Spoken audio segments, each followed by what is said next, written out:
Hello, Janice. Hi, Anthony. We meet again. Today we'll talk about 8 things parents wish they'd checked before buying their house. This article is by Kathy Erickson from over at Realtor.com. What did you think about this one, Janice? It was fabulous because this is real life. This happens. I've been there. Yeah, I think we both liked this one just because it kind of hit home for both of us. Absolutely. All right. Why don't you get us started? I will. So she talks about she bought a home. And I think where this article came from is that when she moved in, it said she realized it was missing certain things. So this is really an article to help others in the same situation that would make their life easier. So the first thing she talks about, number one, is bedroom placement. She was house hunting as a new mom. Do you remember that those days? New parents. All that mattered was that there was a nursery, enough room for a rocker, that it was cute. Not thinking that the master was on the first floor and the nursery was on the second floor. Now you think back to when you had infants, you slept maybe a few hours a night, and every other moment you're running to the nursery. Well, now you've added in a flight of stairs. So that's one thing to think about is the placement of it. And the flip side of that is maybe the children rooms are downstairs and the master's upstairs. I personally wouldn't like that. Down the road when they're a little bit older. So it's just something to think about where they're placed. How do you think of that? So I'm going to, just so everyone listening knows, I'm going to approach this article from the Manhattan perspective. And Janice, I'm relying on you to bring the suburban perspective. So in the city, I mean, this is going to sound perhaps very foreign to a lot of people, but all right. Number one, you're just happy to have more space when you have a kid, and you might want to think about this. If you have an apartment that has both street side facing windows and interior facing windows, you might want the nursery to be in the bedroom that's interior facing because it'll have less street noise, right? If you want the kid to be able to sleep. I mean, that's just one idea. And then in terms of apartment placement, in terms of where it is along the hallway, you might want to try to get an apartment that's further away from the elevator or from the garbage compactor chute because there's less foot traffic and less, I guess, noise that might creep into your apartment. I was all into keeping my kids asleep, so that kind of stuff was important to me. Completely agree with you. That was just so important to make sure that they slept. But that's a good point. So I guess you would have to go outside. And are you looking at a home? Are you looking at an apartment? Are you looking at a duplex? So that's a good point. Right. Number two was the sidewalks. So, of course, they talk about a cul-de-sac is the best option. I'm just going out on a limb and saying that when you're buying somewhere in Manhattan, you're not going to have a cul-de-sac. However, in the suburbs, we do have that option out here. However, it is really nice if you have sidewalks because that opens up so much more. And so that's just something that they said to look at. Can you take a walk? Can you go somewhere? How does that work in Manhattan? Obviously, no cul-de-sacs. I mean, I think there might be like one or two cul-de-sacs in some sort of throwback streets in maybe the village, right? But, okay, so the more general points would be, in terms of sidewalks, number one, the width of the sidewalks. Depending on where you live, if you live on, for city folks, they might understand, if you live on Broadway, for example, the sidewalks may be wide, but they'll be crowded, right? Whereas if you live on a different avenue, they might be more narrow, but less crowded. And this matters because pushing your stroller around and having to navigate other pedestrians can be a bit of a bear. Yes. So the width of the sidewalk and how congested they are. And then in terms of safety, I mean, here, the underlying assumption is you want a cul-de-sac because there's less, I think the underlying assumption is because there's less car traffic and you can just kind of play. Is that why that's good? That used to be the case, but anymore with the speed of traffic and texting, they whip around a cul-de-sac. You still have to be careful. So it's definitely different now. Well, here I would say you might want to just, if you're the kind of parent who wants to do this, research pedestrian and traffic accidents. Oh, good I mean, point. there are just some intersections that are just substantially more dangerous than others. If you lived in the city a while, you kind of know which ones they are because the lights are kind of funky, and if a driver isn't familiar with them, they're going to make the turn when they're not supposed to. Versus some more simplified or just, I don't know, easier intersections where everyone knows to stop kind of thing. Yeah, that's a great point because I know there's a few stop signs around here that I would swear there's a sign under it that say optional. And those are on some of the side streets. So that's a good point to look at that. I mean, just one example. We live by the West Side we live by a highway that comes off the George Washington Bridge, which is where everyone from upstate New York, New Jersey, and Pennsylvania is how they enter New York, or many of them, right? So most of the country, you can do a right turn on red, yes? Yes. That's not allowed in the city, right? So, and how many people actually know that? Exactly. So there's a lot of folks who unknowingly, right, will make the right turn on red. And if you're living by a bridge or something that's close to where out-of-towners are coming, you're more likely to have that kind of misstep, if you understand. Yes. That makes a lot of sense. Yeah, because you can turn on red here unless it's expressly written. So interesting. And number 3, she talks about an open floor plan. I kind of agree but kind of disagree with this one. Because now, with this HD TV, everyone wants an open floor plan. They want to see the sight lines. It's just the way it is now. You want everything open, which is beautiful. But I remember when my kids were little, and if they had that much room to have full reign, I think that would have been a little more stressful. Whereas if we had rooms that I could cordon off, that's one less room to clean that they couldn't get into, that you had to baby proof. That's just me personally.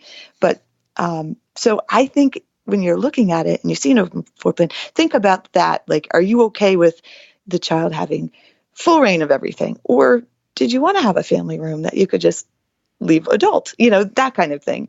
And I know it's probably different in Manhattan. How about it? Yeah, this is totally foreign. The idea of an open floor, yeah, like that would be an extra bedroom right there, Oh, yeah. Okay.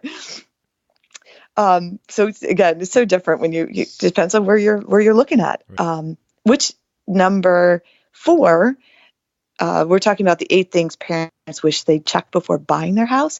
So number 4, she says, easy sight lines to the backyard.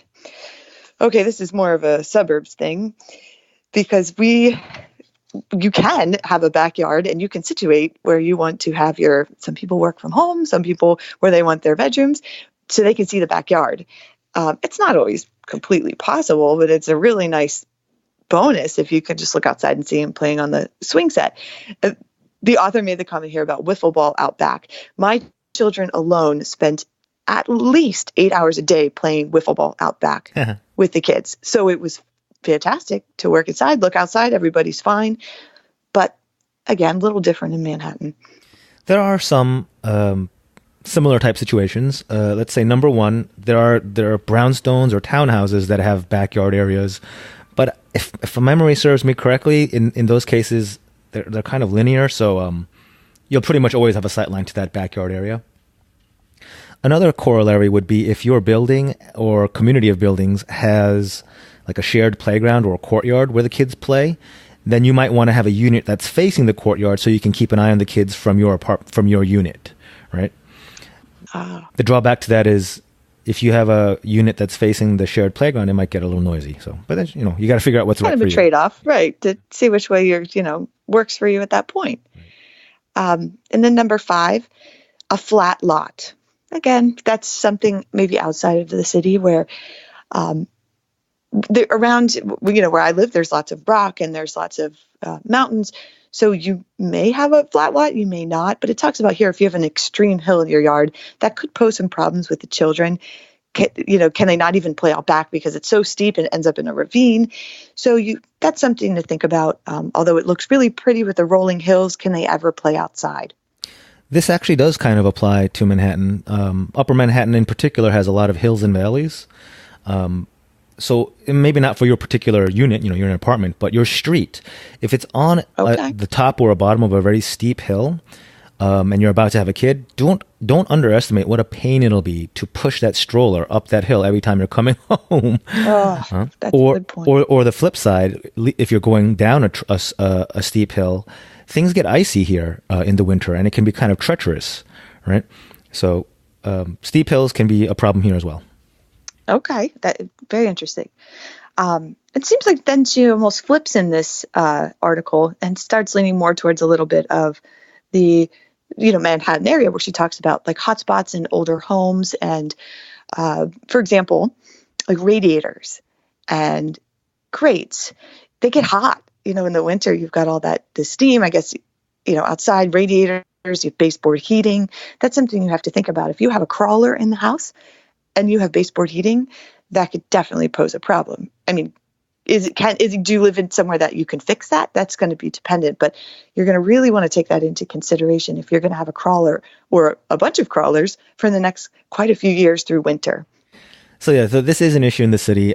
What they call pre-war buildings, which I think are buildings built before, I guess, 1945. I don't know the exact definition, but they tend to have radiators and hot water heating systems. So you'll have these radiators that are super hot to the touch. You will scald yourself. But my personal philosophy, I guess, is because I grew up in a building like that, you get burnt once and you learn your lesson. So you grew up knowing don't touch those. Do not touch that thing, yeah. So, I mean, there's no need to build a box around the radiator or worry about it too much. I mean, unless your kid doesn't learn quickly. Right. Well, then again... but that's a good point. But you may not have any control. Everywhere you're looking, that may be the only kind of heat, and you might just have to work around it. And it's actually better heat than the pushed air heating systems because that's super dry. Yeah, the radiators are much better for your skin in the winter. Oh, interesting. So yeah, you got to take it all into account. She talks about then number 7, the amenities within walking distance. So I would also have put / driving distance. Because depending on where you live, you may only be able to drive there. You may only be able to walk there. She talks about like playground, daycare.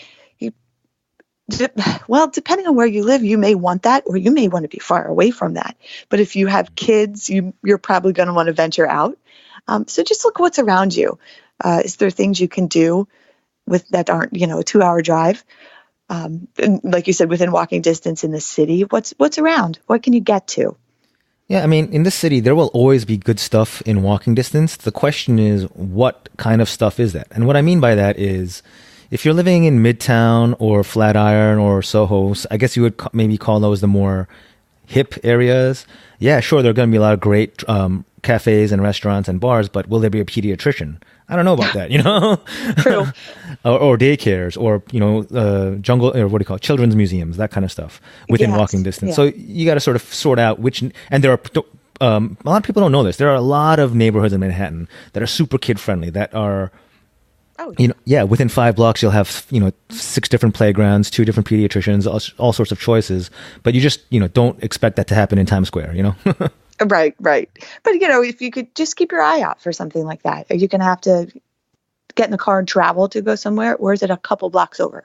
So you definitely want to look way, outside of your area, a good radius around.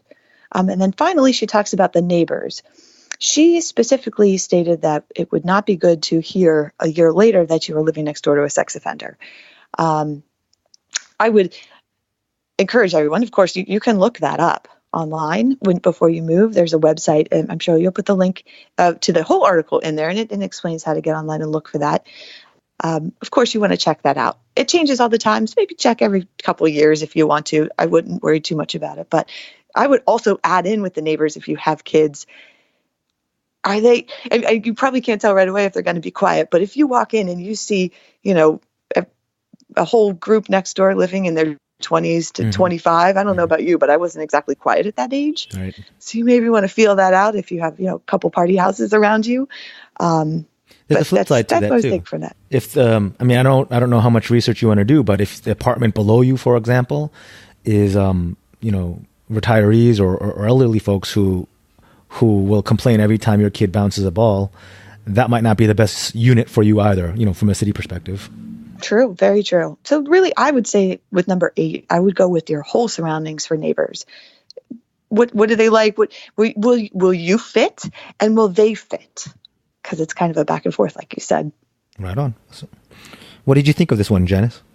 It was great. It's really good information, especially when you're buying a house. You find that one that's really great, and it's a little more to think about. Like, okay, we love the house, but let's just go over these quick 8 little things to make sure that they're really going to be great for our family. Yeah, I liked it. This is outstanding, I think, for especially first-time parents, because they just don't know what they don't know, right? And they don't know what to think of some of these things. It's overwhelming. There's lots to think about. So it was a great little, hey, don't forget this stuff. Cool. So thanks again to Realtor.com, and thank you to Kathy Erickson. Great article. And we'll talk to you next time. Bye, Janice.